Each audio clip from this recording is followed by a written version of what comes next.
Ikulong at huwag niyong papakainin ang babaeng yan. Sigaw ng pinuno ng mga aswang na si Nagum.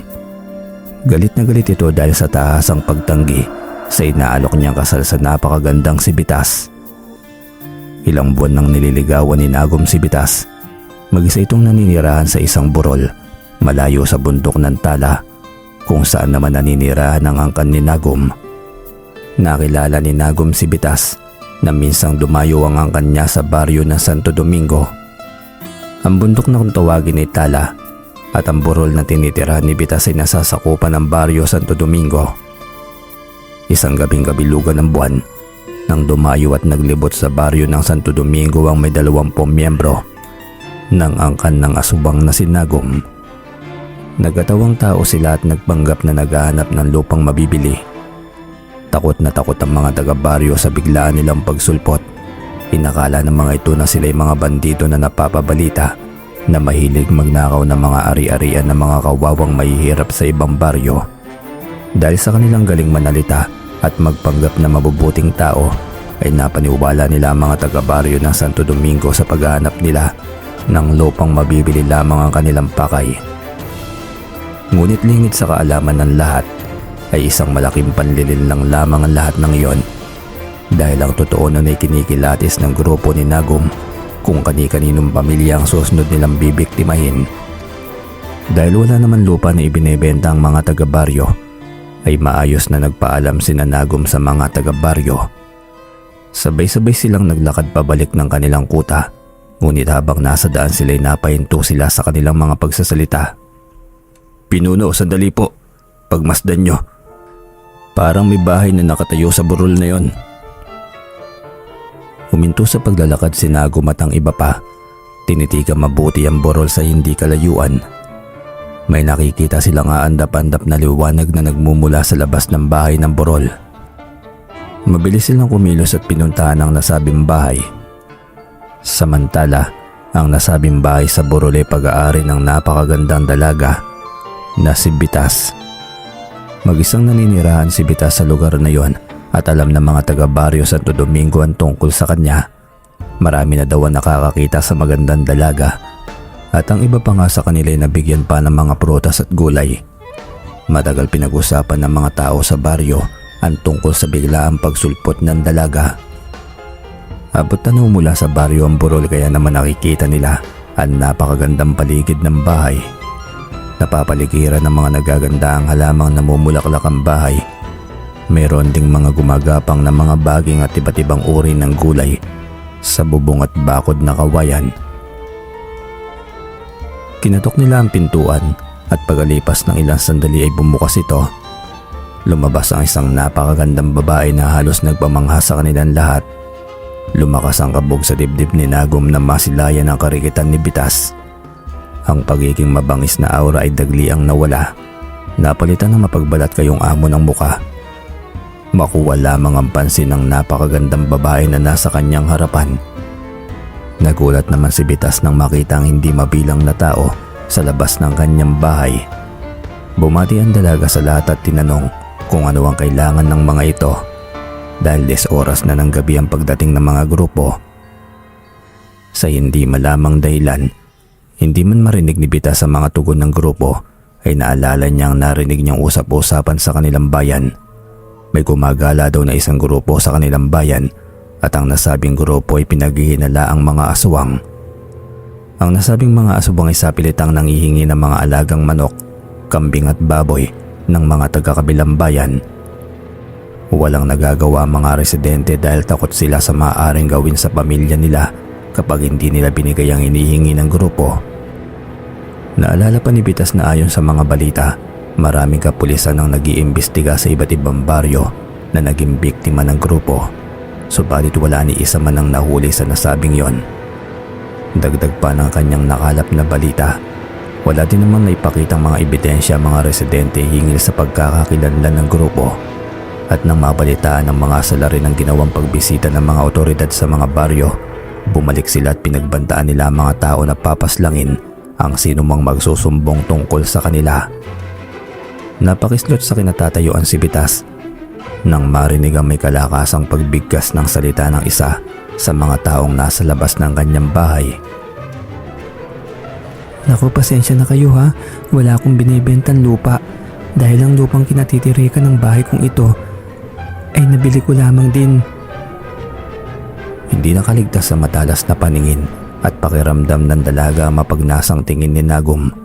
Nagunwari na lamang siyang hindi ito nakikita. Taas ang tinanong ni Nagum ang pangalan niya kaya napilitan siyang magpakilala. Malayo na sa bahay ni Bitas ang grupo ni Nagum, ngunit panay pa rin ang lingon nito. Nagkatinginan na lamang ang mga kasama niya at natatawa. Batid nila na napaihag na naman ng isang babae ang puso ng kanilang pinuno. Maraming babae na ang inibig ni Nagum. Lahat ng mga babaeng yon ay pawang magaganda. Mahilig sa magagandang babae ang kanilang pinuno. Ang iba'y kusang bumibigay kapag niligawan na ni Nagum. Dahil ibang klase talaga itong manligaw. Yung panliligaw na lahat ay gagawin, mapasagot lamang ang babaeng sinisinta. Kung may mga babaeng madaling napapaibig si Nagum, mayroon ding iilan na tumatanggi dahil may mga nobyo na sila at ang iba naman ay ikakasal na. Ngunit siya ang tipo ng lalaki na hindi alam ang salitang ayaw. Kapag hindi niya kayang makuha ang mga babaeng natitipuan niya sa santong dasalan, ay pilit pa rin niyang kinukuha ang mga ito sa santong paspasan. Kinabukasan, maaga nag-umpukan ang mga tao sa baryo Santo Domingo. Pinag-uusapan nila ang grupo ng mga taong dumating sa baryo nila nang nagdaang gabi. Karamihan sa kanila nagsasabi na hindi sila naniniwala sa paghahanap lamang ng lupa na mabibili ang pakay ng mga ito. Nadagdagan ng alalahanin at takot ng mga residente nang biglaang may dumating na isang tricycle na may sakay na 5 kalalakihan. Agad na kinilala ng ilan sa kanila na mga taga-ibang baryo ang mga dumating, hanggang sa nagpakilala na ang mga kalalakihan na sila ang kapitan at ang mga kasama naman nito ay mga tanod sa baryo San Roque. Ayon sa kapitan ay may 2 batang lalaki ang nawawala sa kanilang baryo.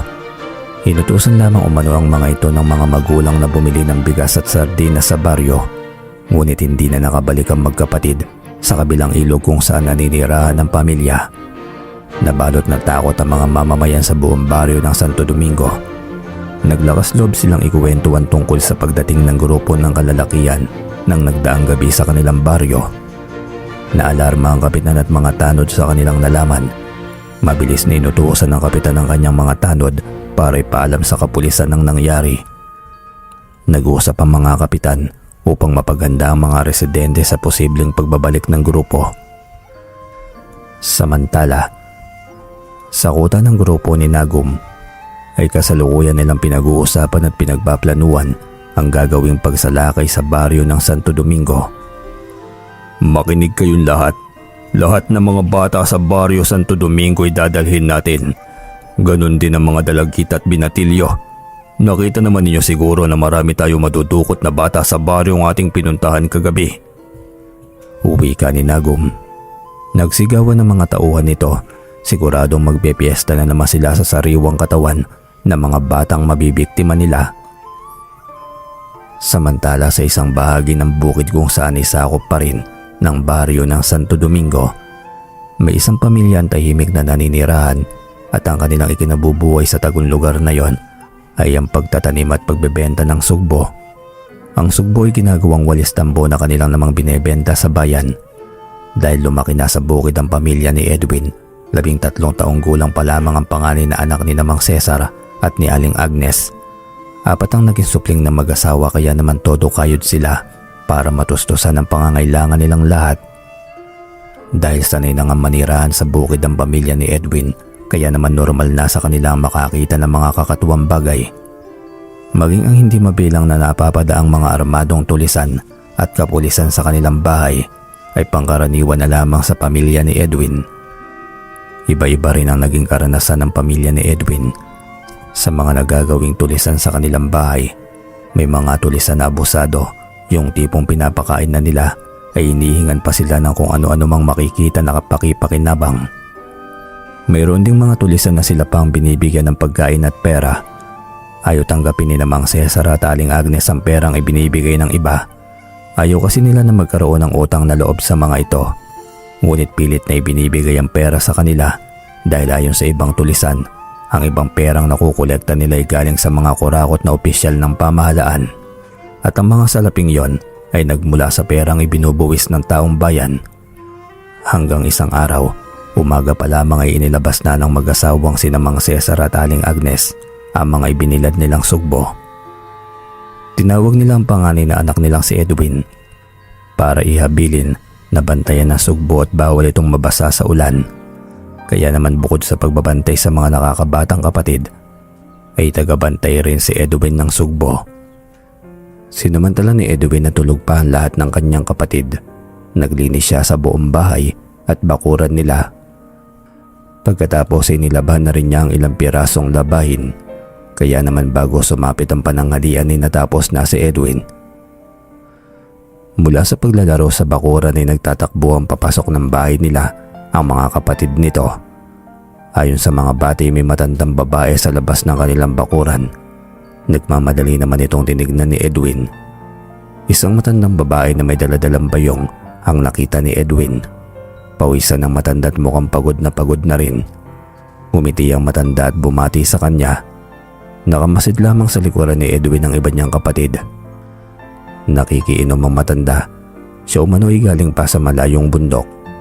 Nagmamadaling ikinuha ng isang basong tubig ni Edwin ang matandang babae. Pinapasok niya sa loob ng bakuran nila at pinaupo sa harapan ng isang mesa. Ipinagsandok niya ito ng pagkain. Pinasabay mananghalian sa kanyang mga kapatid. Kuya, wala ka na pong pagkain dahil para sa iyo po yung binibigay mo kay Lola. Sambit ng kanyang kapatid.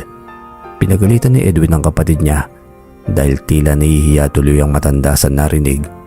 Tinangkapan nitong tirahan ng pagkain si Edwin, ngunit tumanggi ang binatilyo at sinabi na busog pa siya. Nagpasalamat ang matandang babae nang matapos itong kumain. Nagpahinga sandali at nagpaalam na aalis na. Masayang kumaway ang mga bata at higit na masaya ay si Edwin dahil kahit nasa maliit na paraan ay nakatulong siya sa matanda. Nang makalabas na ng bakuran ay biglang pumihit pabalik ang matanda. Iniabot nito kay Edwin ang bayong na dala-dala at sinabi sa kanya na ang bayong. Nagtaka si Edwin dahil may kabigatan ito. May itatanong sana ang binatilyo sa matanda, ngunit bigla na lamang itong nawala sa kanyang harapan. Hindi makapaniwala ang magkakapatid nang buksan ang nilalaman ng bayong. Puno ng salapi ang bayong at talaga namang walang pagsidla ng saya ng magkakapatid. Napaisip si Edwin, hindi yata normal na tao ang kanyang tinulungan. Ang ginawa lang naman niya, pinakain niya ang matanda at wala siyang hinihingi na kahit anumang kapalit doon. Sa dami ng salapi na ibinigay sa kanila, sigurado na ang maganda nilang kinabukasang magkakapatid.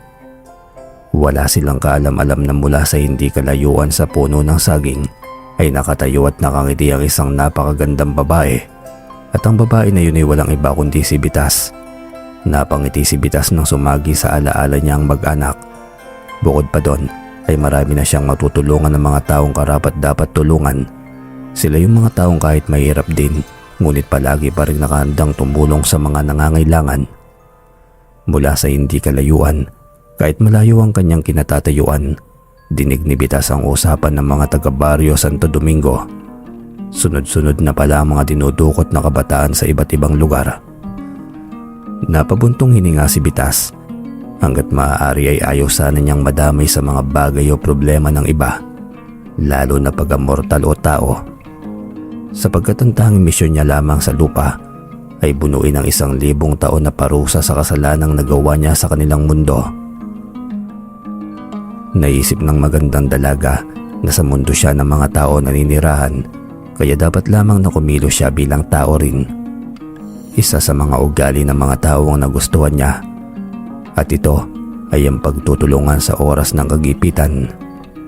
Subalit sa kasalukuyang sitwasyon, sa kamay ng mga naghahari-hari ang grupo ng mga aswang ay walang kalaban-laban ng mga tao, kaya nakapagdesisyon na si Bitas na kailangan na niyang makialam at tulungan ng mga mortal. Makalipas ang ilang araw ay nagkaroon muli ng bisita si Bitas. 3 kalalakihan na may daladalang masasarap na pagkain.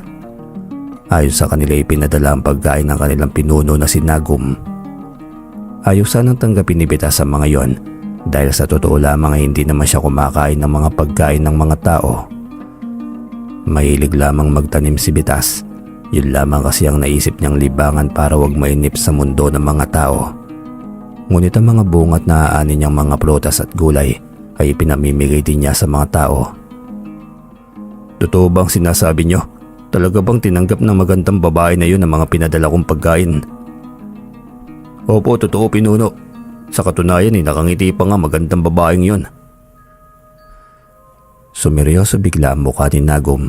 Nakaramdam agad ng takot ang lalaki. Ayaw na ayaw nga pala ni Nagum na nagkakagusto silang mga tauhan nito sa kahit na sinong natitipuan niyang babae. Samantala, ipinamigay naman ni Bitas ang mga pagkaing ipinadala sa kanya ni Nagum. Tuwang-tuwa naman ang mga tao sa baryo ng Santo Domingo. Isang magsasaka ang napadaan sa ibaba ng burol. Sinadya ni Bitas na mag-abang ng mga taong daraan upang ipadala ang mga pagkain. Napakabait talaga ng mahiwagang babae na nakatira sa burol, at hindi lamang siya mabait, marami nang nakakakita sa kanya. Ang mahiwagang dalagang yun ay napakaganda umano. Wika ng matandang si Mang Domeng. Nagkatingin na ng mga taong naroon. Sarap na sarap sila sa mga pagkain, lalo ng mga kabataan na para bang noon lamang sila nakatikim ng mga ganong klase ng pagkain. Hanggang isang gabi, nasa likod bahay si Bitas kung saan may sikreto siyang ginawang silid para sa kanyang pagsamba. Nang makarinig siya ng tunog ng gitara mula sa hindi kalayuan, nagmamadali niyang tinapos ang ginagawa. Pagkatapos ay mabilis na lumabas at tahimik na nagmasid sa tarangkahan. Mula sa tarangkahan ay tanaw ni Bitas, may ilang kalalakihan na patungo sa kanyang bahay. Nagmamadaling pumasok sa kanyang bahay ang dalaga at nakiramdam. Batid niya nang paparating ay ang pinuno ng grupo. Nauna nang nangatok sa bahay niya ilang buwan nang nakararaan. Tao po, magandang gabi po sa iyo, Binibini. Wika ng isang lalaki. Tumingin ang lalaki may hawak ng gitara kay Nagum at mabilis na tinipa ang bawat kordon sa saliw ng paboritong awitin nito. Samantala, mula sa siwang ng bintana nakikita ni Bitas ang 6 na kalalakihan. Nasa unahan ng mga ito ang mayabang nilang pinuno. Unang kita pa lamang ni Bitas ay ayaw na niya sa lalaki. Bukod sa mayabang ito, ay masyado pang mataas ang tingin sa kanyang sarili. Masyadong maliit ang tingin at respeto ni Nagum sa mga kababaihan. Gamit ang kanyang kapangyarihan ay minsan nang pinasok ni Bitas ang isipan nito. Kitang-kita ni Bitas ang mga kasamaang ginawa ni Nagum, maging ang hindi mabilang na mga kababaihan na sapilitan nitong inangkin. Ang iba'y inaanakan at iniiwan na lamang ng magaling na lalaki, habang ang iba naman ay ginawa nitong hapunan. Napilitan si Bitas na pagbuksan ng mga bisita. Namilog ang mga mata ni Nagum nang siya ay makita. Kumiti ito ng matamis at iniabot ang isang bungkos na magagandang bulaklak. Magandang gabi sa iyo, Binibini. Ipagpatawad mo ang aming paggambala sa iyong pamamahinga. Wika pa ni Nagum. Pinagbigyan ni Bitas na makausap ang lalaki. Pinalabas nito ang mga tauhan at naghintay na lamang sa bakuran. Sa loob ng bahay ni Bitas ay mabilis na umikot ang mga mata ni Nagum. Umanga ang lalaki dahil napakalinis ng loob ng bahay ng dalaga. Habang nagkukwentuhan ng dalawa sa sala ay napagkalaman niya na pamimili ng mga hayop umano ang hanap buhay ng pamilya ni Nagum. Totoo naman ang sinasabi ni Nagum, ngunit ang pamimili ng mga hayop ay ginawa lamang nilang dahilan upang makahanap ng mga bibiktimahin. Mag-alas 11 ng gabi nang magpaalam na si Nagum. Iba na kasi ang kanyang pakiramdam. Nag-init na ang kanyang katawan at maging ang balat niya ay nilalabasan na ng butil-butil na pawis. Nang makaalis na ang grupo ay saka lamang nakahinga ng maluwag si Bitas. Inakala niya na magtatagal pa ang lalaki, gayong naahalata na niya na unti-unting pagbabago ng anyo nito. Nang makausap niya ng sarili ng si Nagum ay nagkaroon siya ng pagkakataon na harap-harapan itong obserbahan. At hindi nga siya nabigo dahil habang papalapit na ang hating gabi ay bigla na lamang itong nagpaalam. Marahil nakakaramdam na ito ng unti-unting pagbabago sa kanyang katawan. Sabay-sabay na nagtalunan sa ilalim ng maliwanag na buwan ang 6 na mababagsik na aswang. Pinalagpas na muna nila ang pagkakataong yon para makaiwas sa mga otoridad na alam nilang pinaghahanap na sila. Hanggang sa dumating na ang pinakahihintay na gabi ng grupo ni Nagum. Ang pagsiling ng kabilugan ng buwan sa araw ng Biyernes. Nakahanda na ang lahat sa pagsalakay sa baryo ng Santo Domingo. May kanya-kanyang tungkulin ang bawat miyembro ng grupo ni Nagum. Wala silang kamali-malay na nakaantabay na ang kapulisan sa paligid ng baryo ng Santo Domingo bago pa sila dumating. Mabuti na lamang at maaga silang binalaan ng magandang dalaga na si Bitas. May kapangyarihan si Bitas na marinig ang pinag-uusapan ng mga mortal kahit gaano nakalayo ang distansya nito. Kaya naman nalaman agad niyang planong pagsalakay ng mga aswang sa baryo ng Santo Domingo. Ipinatawag agad ni Bitas ang kapitan ng baryo na si Kapitan Romel. Isanalisin niya ang plano ng mga aswang kaya nakapaganda agad ang mga residente at mga otoridad. Makinig kayo mga kababaryo, mag-iingat kayo sapagkat parating na sa baryo natin ang mga aswang. Sigaw ni Mang Damian.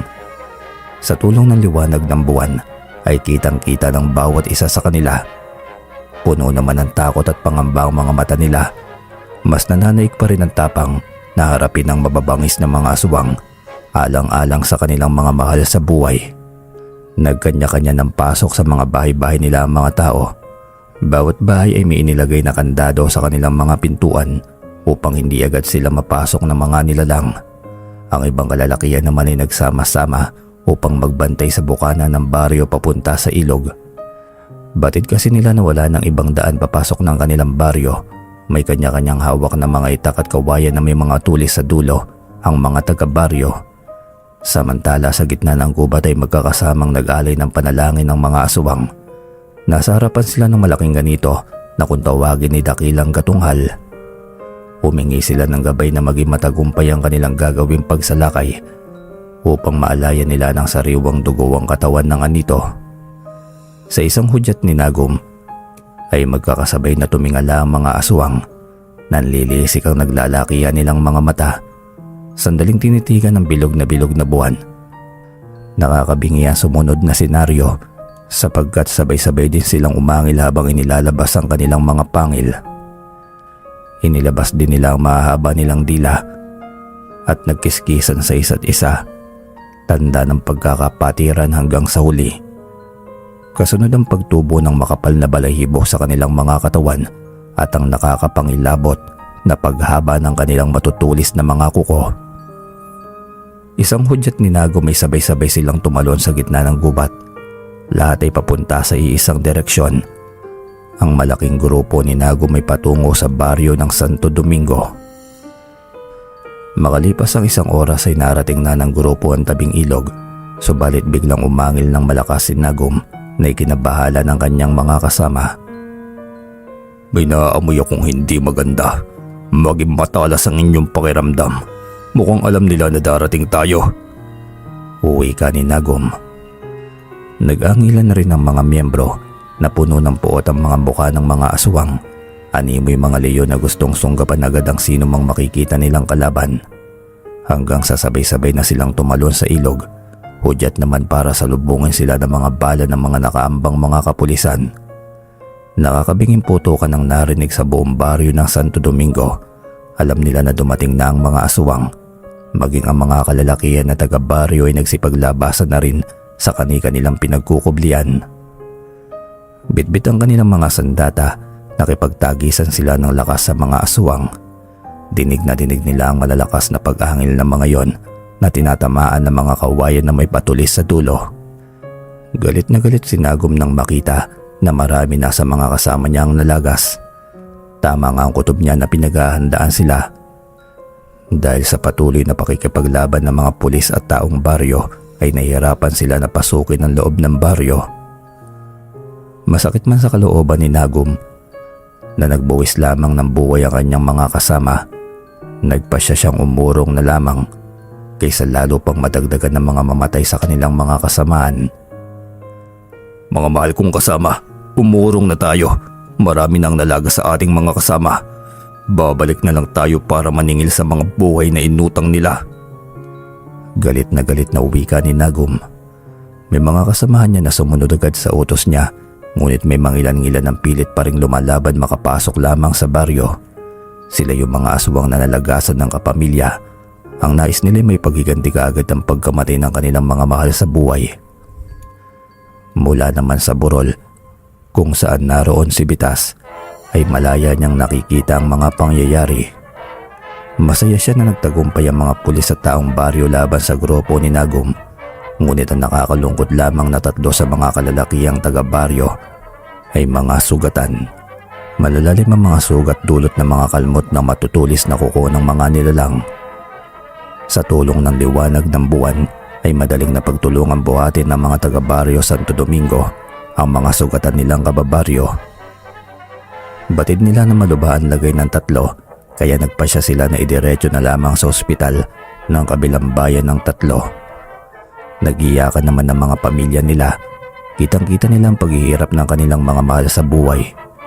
Ngunit sa hindi inaasahang pangyayari, saksi ang kapulisan na naroon ay isang napakagandang babae na nakasuot ng bestidang puting-puti ang bigla na lamang lumitaw sa kanilang harapan. Nanlaki ang mga mata ng mga taga-baryo Santo Domingo at maging ang mga pulis ay napanganga sa malaartistahing karikitan ng babaeng walang iba kundi si Bitas. Ipinaalam ni Bitas na kumalat na sa buong katawan ng mga sugatang lalaki ang dugo ng mga aswang na kumalmot sa 3. Dagdag pa ng dalaga na hindi malulunasan sa ospital ang mga sugat nito, kaya humingi ng permiso ang dalaga sa pamilya ng 3 na susubukan niyang pagalingin ang mga yon. Sa harapan ng mga residente at mga pulisya ay sabay-sabay na ginamot ni Bitas ang 3 mga kalalakihan na nag-uumpisa ng manginig. Tanda na malapit na silang maging ganap ng mga aswang. Nagsigawan ng mga tao ng may kulay itim na malapot na dugo ang lumabas sa bibig ng 3. Nagliwanag ang kapaligiran ng 3 magkakatabing sugatan. Nakatayo naman na nakapikit si Bitas na may paanan ng 3. Ilang sandali pa'y biglang umangat ng bahagya sa lupa ang katawan nila. Pagkatapos ay may kulay pulang liwanag na lumabas sa palad ng dalaga. Mabilis niyong itinutok sa katawan ng 3 sugatan. Makapigil hininga ang mga sumunod na pangyayari dahil kitang-kita ng lahat ng naroon ang paghigop ng pulang liwanag sa may itim na likido na nagmumula sa bibig ng 3 sugatan. Unti-unti nang bumababa ang nakalutang na katawan ng 3 habang si Bitas naman ay nakaramdam ng panghihina. Bigla na lamang nawala si Bitas sa paningin ng lahat ng naroon. Hindi makapaniwala ang lahat ng halos sabay-sabay na bumangon ng 3. Para bang walang mga nangyari. Gulat na gulat pa ang 3 at nagtataka kung bakit napapaligiran sila ng kanyang mga kababaryo at kapamilya. Samantala sa kuta ng mga aswang ay galit na nagwala si Nagum. Pinakuha niya ang 3 bihag nila na dinukot ilang araw na ang nakararaan at walang pag-aalinlangan na pinakain sa mga kasamahan niya. Walang kalaban-laban ang 3 bihag. Ngunit bago nalagutan ng isang matandang lalaki ay nakapagsalita pa ito na ikinagulat ng lahat. Malapit na matapos ang paghahari-harian mo. Pagbabayaran ninyong lahat ang kasamaan ninyo. Dahil dumating na't nakasalambuhan na ninyo ang nilalang natatapos sa inyong lahat. Uwi ka ng matanda. Dahil sa matinding galit ay walang awa na dinukot ni Nagum ang puso ng matanda na yon. Pagkatapos ay inihagis niya sa kanyang mga tauhan na siya namang pinag-agaw-agawan ng mga yon. Nahulog sa malalim na pag-iisip si Nagum at iniisip niya kung sino kaya ang nilalang na tinutukoy ng matanda na tatapos na sa kanya. Kinabukasan ng balikan ng mga taga-baryo ang bangkay ng mga aswang sa may tabing ilog.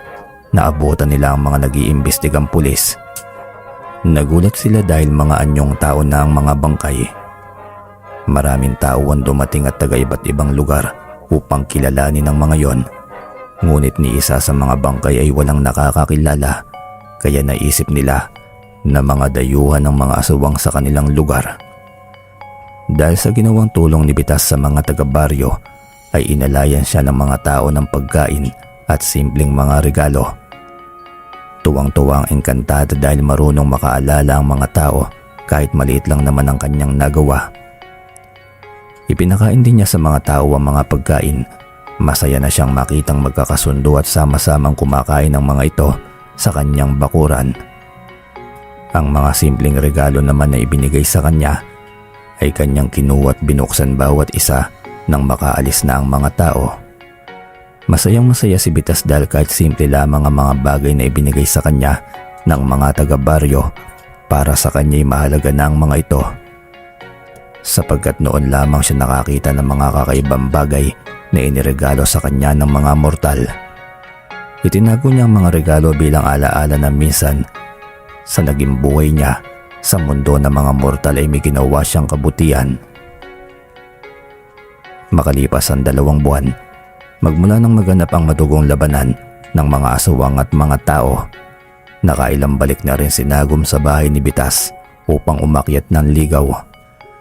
Dahil sa tila walang plano ang dalaga na sagutin siya nito, sa kabila ng marami na siyang pinadala at ibinigay na regalo rito, ay naglakas loob na si Nagum na diretsuhin ang magandang si Bitas. Mahal kong binibini, marahil ay hindi mo naman may tatanggi na labis ang pag-ibig na nararamdaman ko para sa iyo. Kaya hindi mo pa naman ako sinasagot bilang nobyo, ay aalukin agad kita ng kasal dahil nakakatiyak ko na sa aking sarili. Ikaw na ang gusto kong makasama habang buhay. Mahabang litanya ni Nagum. Napatingin ng diretso sa mga mata ni Nagum si Bitas.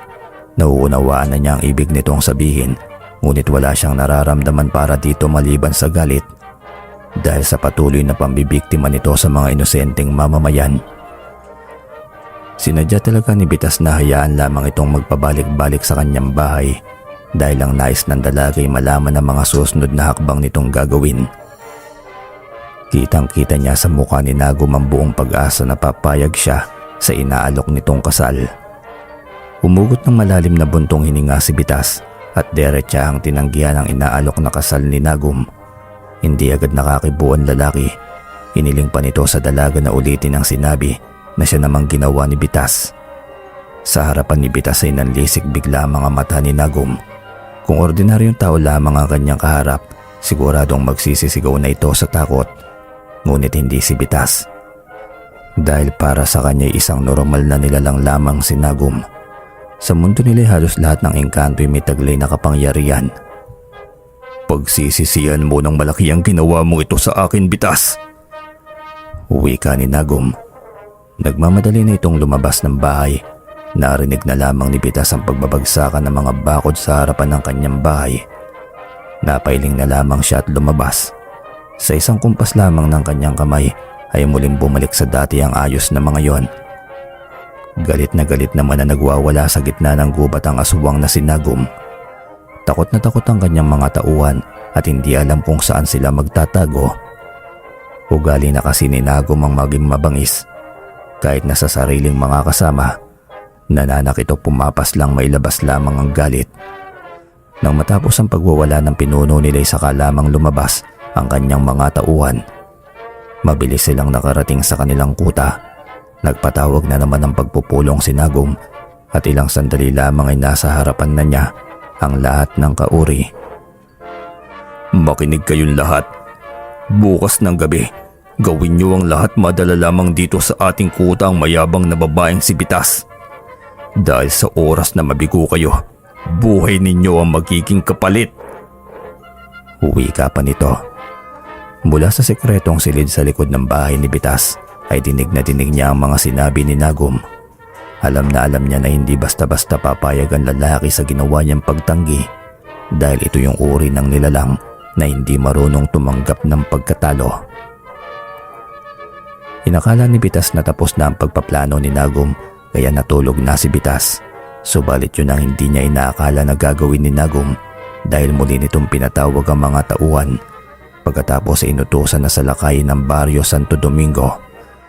Nagising na lamang ang buong baryo dahil sa malalakas na iyakan ng mga tao. Kitang-kita ng iba ang tahasang pagdukot sa mga kabataan at pagpaslang sa may mga edad ng residente.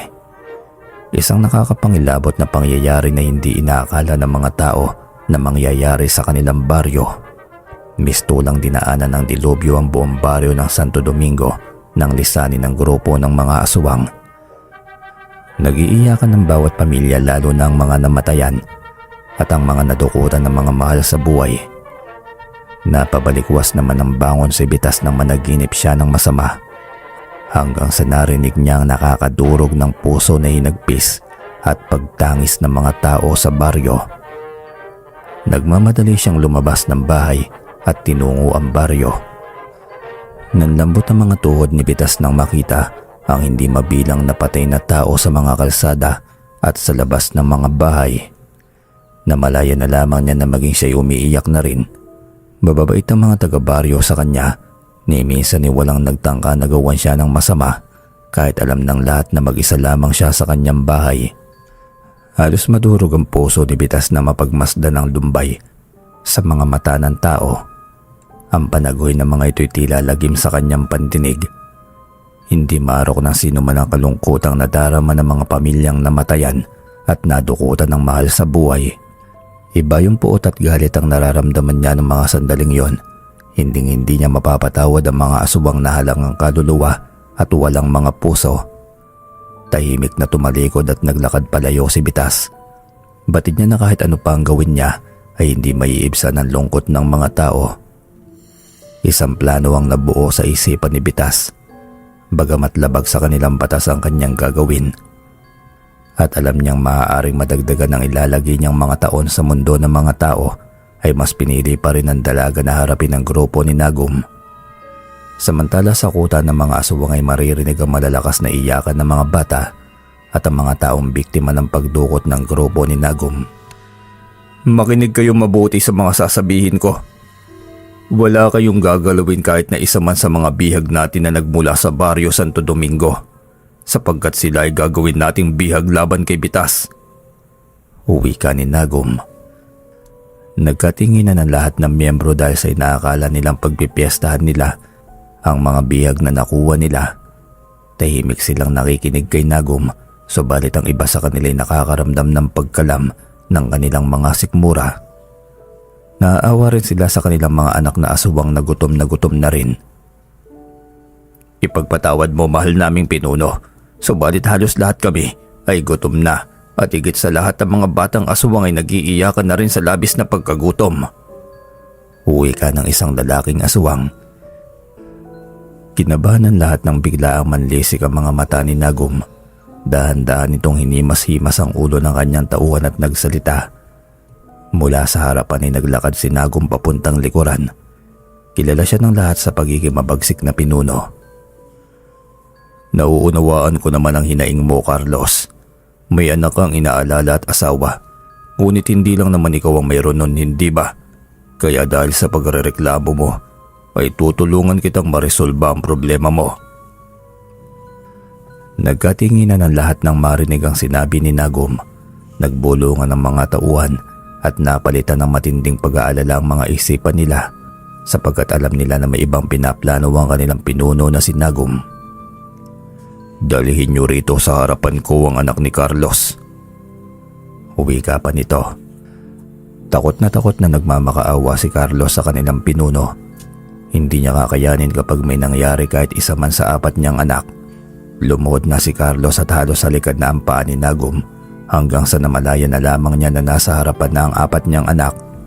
Ang asawa naman ni Carlos na si Merly ay nasa likuran ng bunso nilang anak.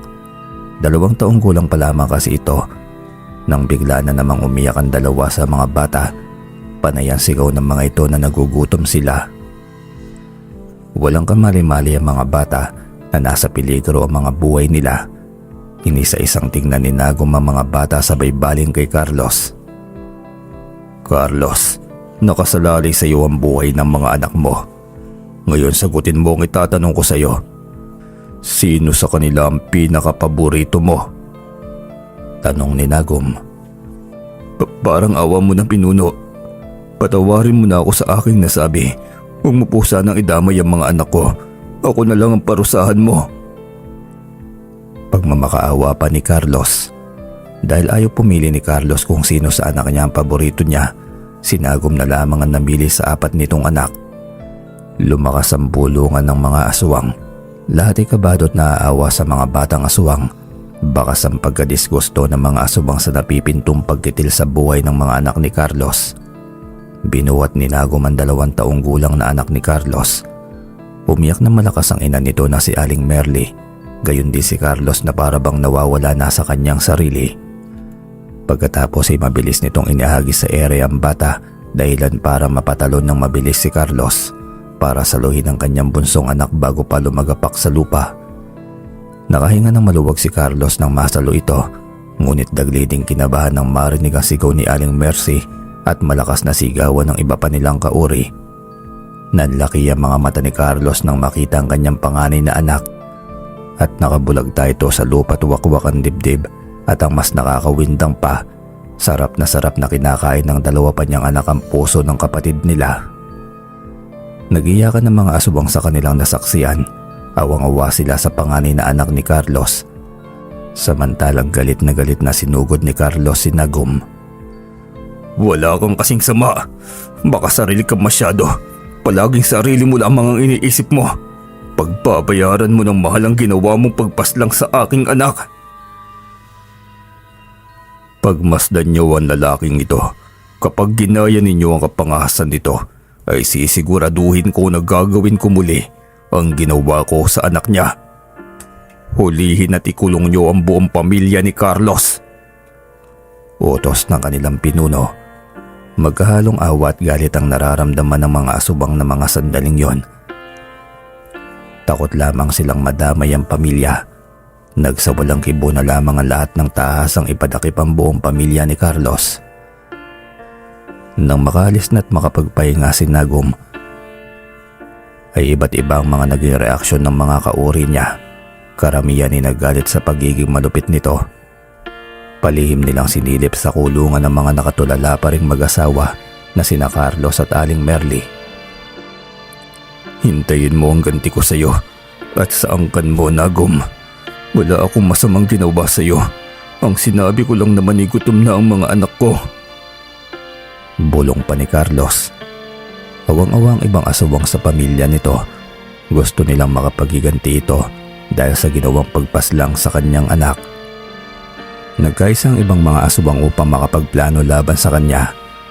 Ngunit naging mas maingat sila sa kanilang mga kilos at pananalita. Dahil batid nila na maraming kaanak si Nagum na umaali-aligid sa kanila. Makalipas ang 4 na araw, pinatawag ni Nagum ang magagaling niyang tauhan. Inutusan niyang dukutin si Bitas sa kanyang bahay. Hindi pa rin niya makakalimutan ang sakit na ginawa ni Bitas nang tanggihan ng dalaga ang kanyang inaalok na wagas na pag-ibig. Samantala sa baryo Santo Domingo ay nagkaisa ang mga taong namatayan at nawalan ng mahal sa buhay.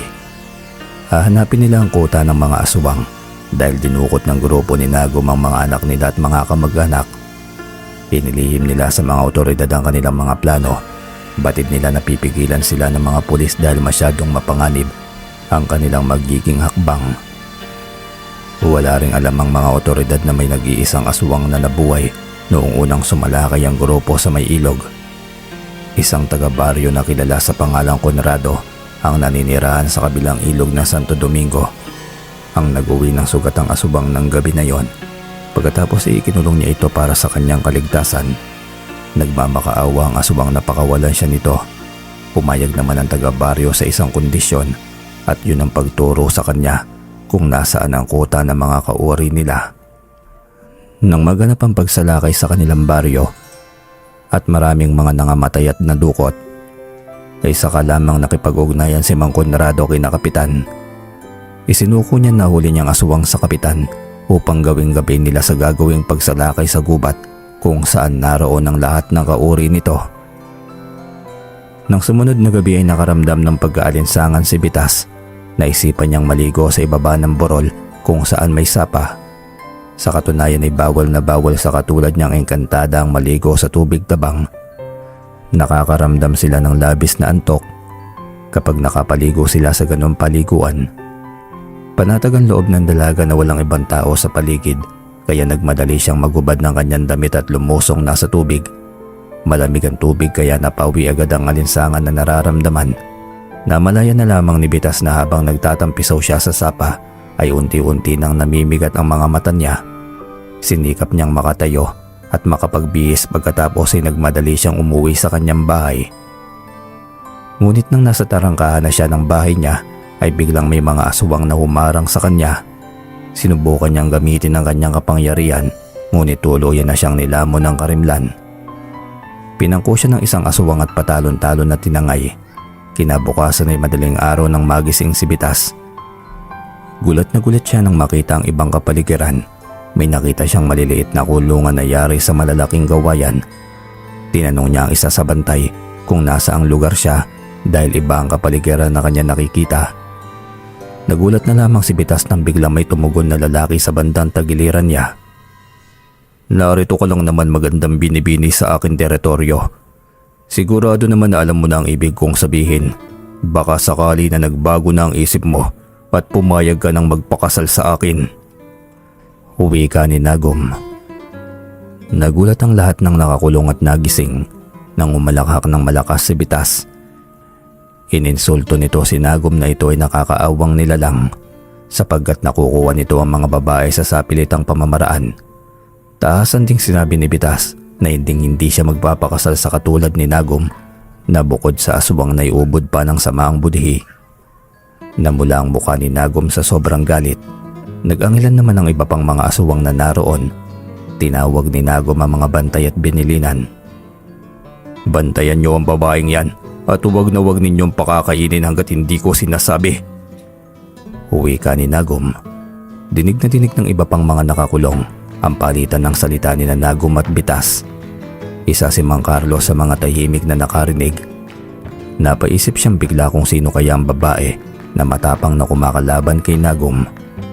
Nang makaalis na si Nagum ay naganap ng maliit na siwang si Carlos para makita ang bagong bihag. Samantala lingid sa kaalaman ng lahat ay palihim na nakasilip ang isang matandang aswang sa siwang ng isang kulungan. Tila dinudurog ang kanyang puso habang nasusulyapan ang kaawa-awang kalagayan ng kanyang anak na si Carlos, Manugang at ang iba pang apo. "Wala kang puso, Nagum. Yan ang pinakamalaking pagkakamaling ginawa mo, ang kantiin ng pamilya ko. Konting tiis lamang, anak, Carlos, at ang mga apo ko. Maniningil ako ng buhay." Bulong pa ng matanda. Mula sa kulungan ay naramdaman ni Bitas ang isang malakas na puwersa. Pumikit siya at pilit na ginamit ang kanyang kapangyarihan at hindi nga siya nagkamali dahil ilang di pa lamang mula sa kulungan niya ay may isang matandang lalaki ang malungkot na nakatanaw sa isang kulungan na malapit lamang din sa kanya. Ngumiti ng makahulugan si Bitas. Gamit ang kanyang taglay na kapangyarihan ay nabasa na niya ang nilalaman ng isipan at puso ng karamihan sa mga aswang na naroon. Mas marami ang bilang ng mga napupuot kaysa natutuwa. Kinabukasan mag-aalas 8 ng umaga nang mapansin ni Bitas na napakatahimik ng buong paligid sa kulungan at maging sa labas ng kulungan. Sinamantala niya ang pagkakataon at pasimpleng lumabas sa kulungan. Ang hindi alam ni Bitas ay may mga matang nakakasaksi sa kanyang walang kahirap-hirap na paglabas doon. "Asawa ko, nakita mo ba kung ano yung nakita ko?" Tanong ni Carlos sa asawa. Tumango si Aling Merly at tulad ng kanyang asawa ay mangha-mangha ang dalawa sa nasaksiyang pagtagos ni Bitas sa kulungang kawayan. Nang muling sumilip ang mag-asawa sa siwang ay bigla na lamang nawala sa labas ng kulungan ang napakagandang babae. Patuloy silang nag-usap ng pabulong dahil ayaw nilang marinig sila ng mga tauhan ni Nagum nang bigla na lamang may nagsalita sa kanilang likuran. Ganun na lamang ang pagkagulat ng mag-asawa nang makita si Bitas na kampanteng nakaupo sa loob ng kanilang kulungan. Paano ka nakapasok dito?" Tanong pa ni Carlos.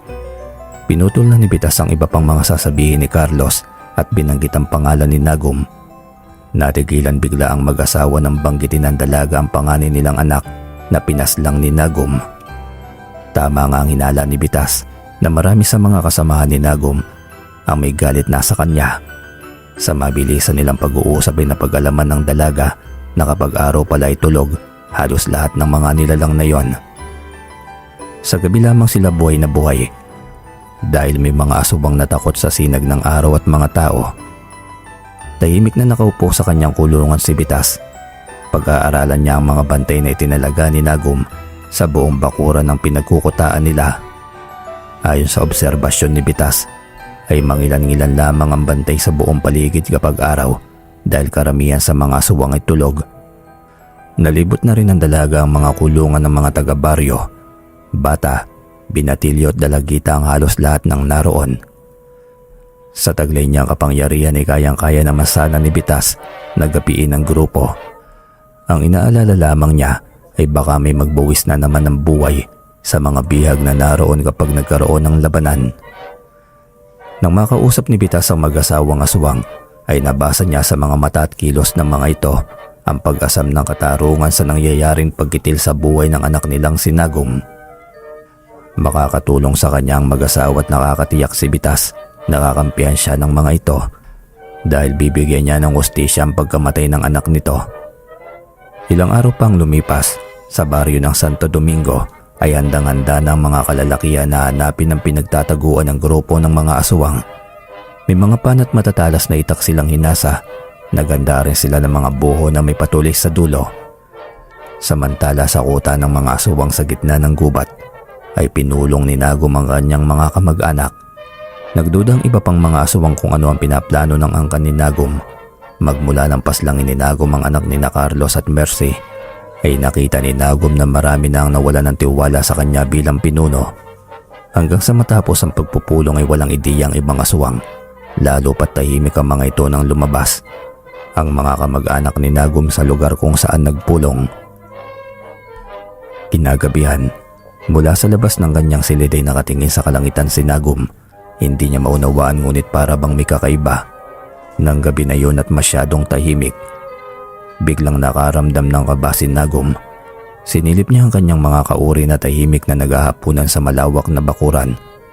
Huli na nang mapagtanto niya na nagkamali siya at naging kampante sa mga kilos ng mga ito. Bunga ng kanyang palihim na pagmamasid, naramdaman ni Nagum ang mga makakahulugang palitan ng tingin ng mga kauri niya. Ilang sandali pa'y nakarinig na lamang si Nagum ng mga hindi may paliwanag na pag-angil mula sa labas. Nanlaki ang mga mata ni Nagum sa kanyang nakita. Ang mga kauri niyang aswang ay sinugod ang mga kamag-anak niya sa gitna ng hapunan. Kitang-kita ni Nagum ang may mapupulang mga mata ng kanyang mga kauri. Naglabasan ng mga matutulis ng ngipin at mahahabang kuko na siyang ginagamit sa pag-atake sa kanyang mga kaanak. Hindi magawang kumilos ni Nagum sa bilis ng pagkasindak. Hanggang sa narinig na lamang niya ang sabay-sabay na sigawan at iyakan ng kanyang mga kamag-anak. Napakuyom ang kamao ni Nagum at napahugulgol ng iyak habang nakikita na pinagtutulungan lapain ng mga kauri niyang aswang ang kanyang mga kawawang kaanak. Isa sa mga galit na naroon ay ang mag-asawang sina Carlos at Mercy. Hindi na napigilan pa ni Nagum ang sarili. Lumabas siya sa kanyang silid para pigilan ang kanyang mga kauri at sa kanyang paglabas ay unti-unti na rin siyang nagpalit ng anyo bilang isang nilalang. Traidor ka, Carlos. Ako ang harapin mo at huwag ang mga kamag-anak ko na wala namang kasalanan sa iyo. At kayo, itigil na ninyo ang kahangalan ninyo. Dahil ilang beses ko bang sasabihin na ang pinakaayoko sa lahat ay ang sumusuway sa aking mga pinag-uutos. Sigaw pa ni Nagum. Huminto sa pakikipagtagisan ng lakas at galing sina Carlos at ang asawa nitong si Aling Mercy sa mga kamag-anak ni Nagum. Hinablot niya ang isa sa pamangkin ni Nagum na nasa 7 taong gulang na at iniharap sa lahat ng naroon. Nanlaki ang mga mata ni Nagum at sumisigaw ng pagmamakaawa naman ang kapatid ni Nagum na babae na siya namang ina ng bata. Sinamantala naman ni Bitas ang pagkakataon. Habang nakatuon ang pansin ng mga aswang sa labanan ni Carlos at Nagum ay malaya niyang nailabas sa kulungan ng mga bihag. Gamit ang kanyang taglay na kapangyarihan ng sama-sama na sa iisang lugar ang lahat. Itinaas niya ang kanyang kamay at sa isang iglap lamang ang lahat ng bihag ay nasa baryo Santo Domingo na. Mabuti naman at nagkaroon ka ng tapang na humarap sa akin, Nagum. Pakakawalan ko na ang pamangkin mo hindi dahil sa natatakot ako sa iyo. Hindi lang talaga ako katulad mo na kayang pumaslang na sariling kauri kahit walang buwang at walang kalaban-laban. Tugon pa ni Carlos. Sa gitna ng labanan ni Carlos at Nagum ay nagkagulo na ang lahat.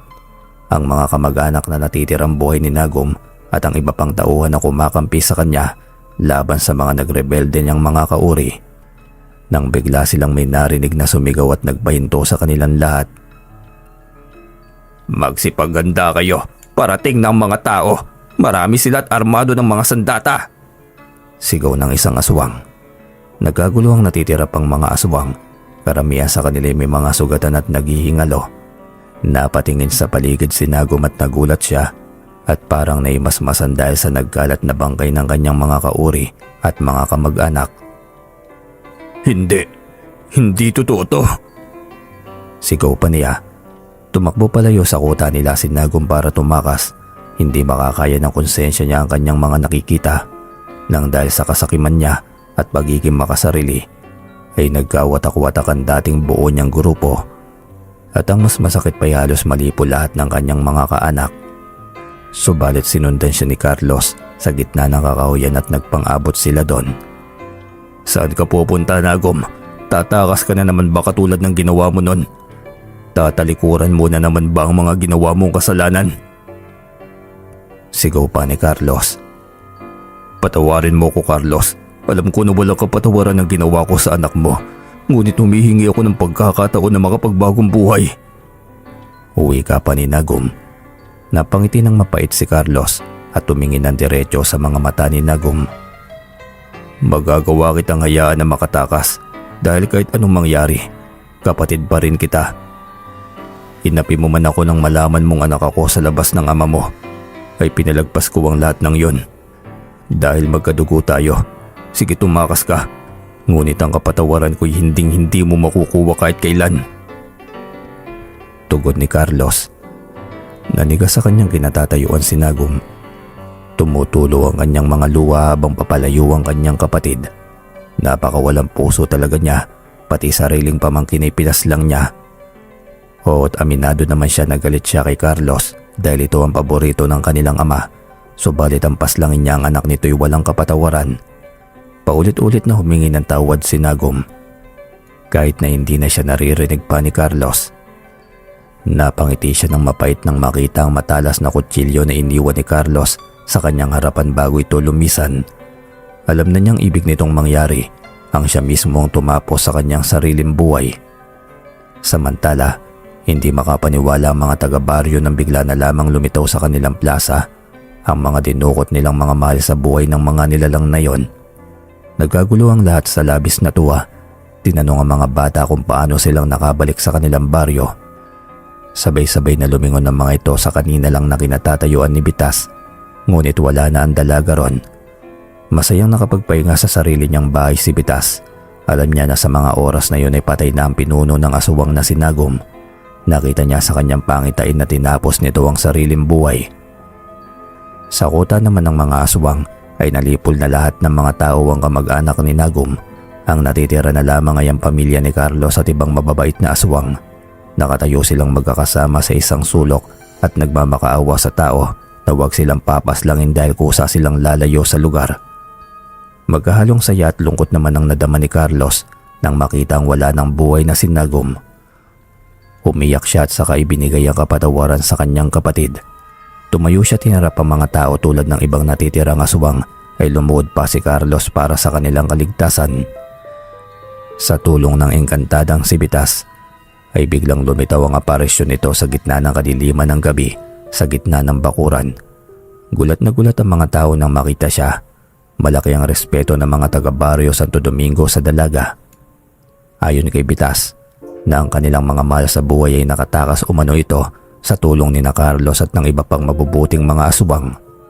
Ipinaliwanag ni Bitas sa mga tao na nahawaan lamang ng pag-aaswang ang mga aswang na pinili niyang mabuhay at naroon.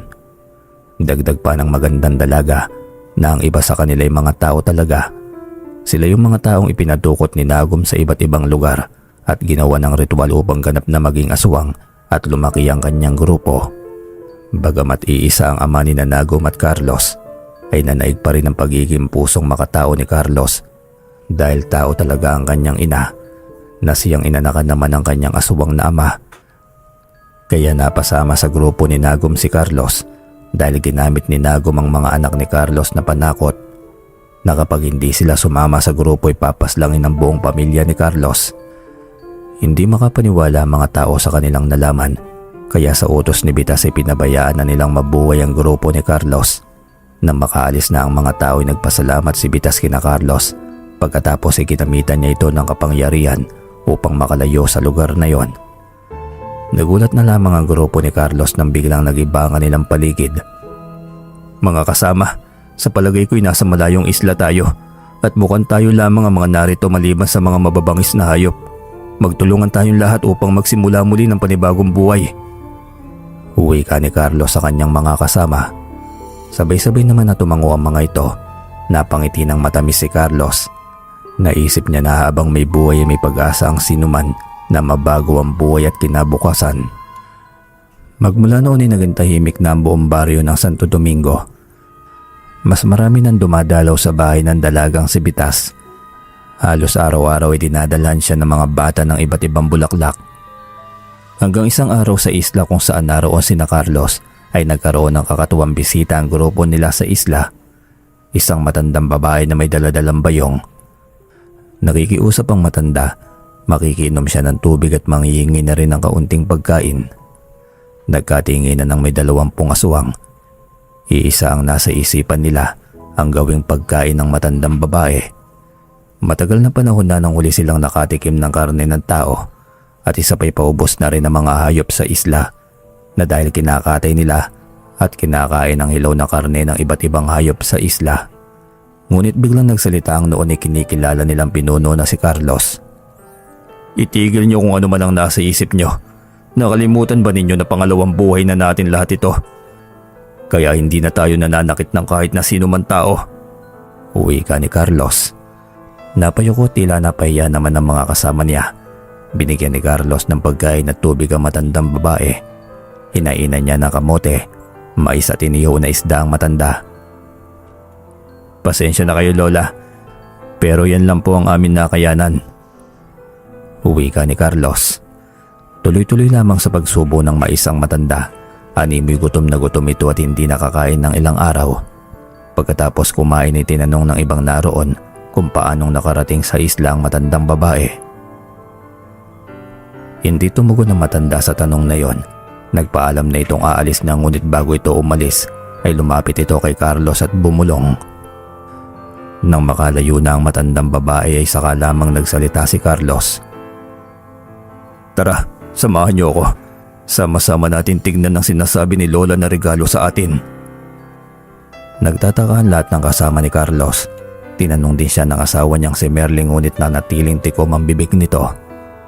Nang makarating sila sa lugar kung saan ang sinasabi ng matandang babae sa kanya ay ganoon na lamang ang panlalaki ng mga mata nila. Napakaraming baboy, manok at kalabaw at baka ang nangihinain sa bahaging yun ng isla. Nagsigawan ng lahat dahil napakarami nilang karne at ilang taon pa nga abutin ay hindi sila magugutom.